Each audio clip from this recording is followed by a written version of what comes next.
Let's say that you're totally residing your house or maybe building a new house, and you're going to have one of the new concrete or cementatious sidings that often go by the name hardy plank generically.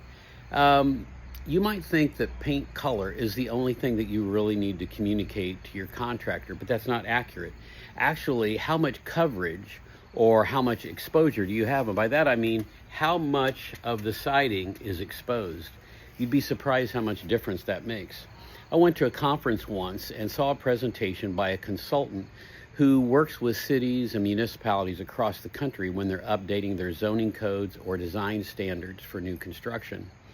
And he shows two sets of pictures to people. Like he might show a line drawing of a house, a Victorian era house with appropriate sized windows, the kind of windows it would have had when it was brand new. And then maybe an identical line drawing of the house, but with the windows made shorter. And then he would look to see, what do people choose? Do they choose A or do they choose B?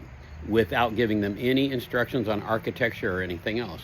And also among his slides were drawings of houses that had exposure or siding coverage like this one, which is 8 inches.